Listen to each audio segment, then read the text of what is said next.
एक खोजी Sherrill Simone ने अपनी रोचक जीवन यात्रा को मिडनाइट विद द मिस्टिक नामक किताब में व्यक्त किया है।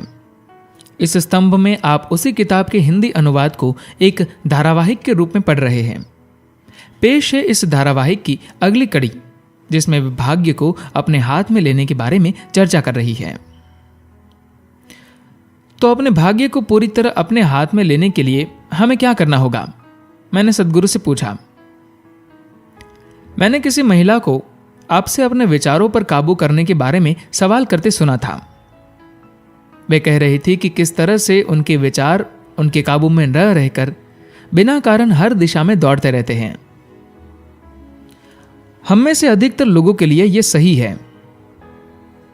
मैंने आपको जवाब देते सुना था कि हम तब तक अपने विचारों पर काबू नहीं कर पाएंगे जब तक हम खुद को चीजों के एक ढेर के रूप में देखते रहेंगे।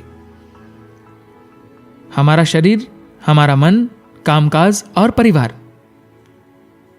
सुनकर लगा था मानो आप कह रहे हो कि इन सब का हमारे भाग्य पर काबू करने से कोई संबंध है। क्या आप ये बात समझा सकते हैं? बाहरी स्थितियों से मिलने वाला आनंद आपका अपना नहीं होता। जैसे ही आप खुद को उन सब चीजों से जुड़ा मानती है जो कि आप नहीं हैं, तो आप इन विचारों को नहीं रोक सकती। भौतिक शरीर से शुरू करके जो कि एक गठरी है, मन, भावनाएं, चीजें, लोग, आपने इतनी सारी झूठी पहचानें जोड़ ली है कि उनका सिलसिला कभी खत्म नहीं होता। लोग इन झूठी पहचानों के साथ अपने संबंधों को समझ नहीं पाते। आप इस हाल में खुशी पा सकती है। बाहरी स्थितियों के कारण आपको थोड़ा आनंद मिल सकता है, लेकिन अधिकतर लोगों के लिए केवल स्वयं रहकर पूरी तरह आनंदमय होना संभव नहीं हो पाता। इस स्थिति में आनंद कुछ बाहरी चीजों के कारण है, आपका अपना नहीं। खुशहाली और आध्यात्मिक उन्नति के लिए अलग अलग साधना करनी होगी। मैंने कहा, सद्गुरु, मेरी जान पहचान के अधिकतर लोग एक भरा पूरा जीवन चाहते हैं।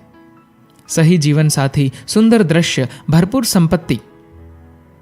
मुझे भी यह सब पसंद है, पर मैं जानती हूं कि हम खुद को कम आंक रहे हैं। मुझे लगता है कि इससे आगे भी काफी कुछ हम पा सकते हैं। निश्चित रूप से बहुत कुछ पा सकती है। आवश्यक साधना करने पर आप तन, मन और ऊर्जा पर कुछ हद तक काबू कर सकती है। अगर कोई आध्यात्मिक परिणाम पाना चाहता है तो उसे और अधिक नियंत्रण करना होगा, उसे और निपुणता हासिल करनी होगी। लेकिन यदि आप केवल भौतिक सुख चाहती है तो थोड़े बहुत नियंत्रण से काम चल जाएगा और इसको हासिल करना बड़ा आसान है। मुझे अभी भी लगता है कि केवल आरामदेह जीवन जीने की कोशिश में हम अपना मूल्य घटा रहे हैं। मैंने कहा, अपने तन मन पर थोड़े से नियंत्रण से ही आप ये सब चीजें आसानी से पा सकती हैं। यदि आप अपनी जीवन ऊर्जा को एक खास स्तर से ऊपर उठाकर तीव्र कर ले तो यह आपके तन और मन से अधिक प्रबल हो जाएगी और तब आप बिना मेहनत के अपना मन चाहा रच पाएंगी।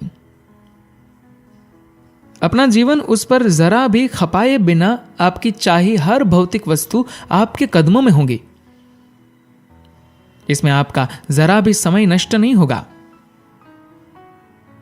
सफल लोग वे होते हैं जो अपने मन पर कुछ हद तक नियंत्रण कर पाते हैं। वे किसी भी काम में खुद को एक विशेष रूप में दूसरों से अधिक लगा पाते हैं। वैसे सबसे अच्छा तो यह होगा कि आप चाहने की विवशता के पार निकल जाए, वरना आप बहुत सी अनावश्यक चीजों का निर्माण करके इस धरती का संतुलन बिगाड़ देगी, सद्गुरु ने कहा।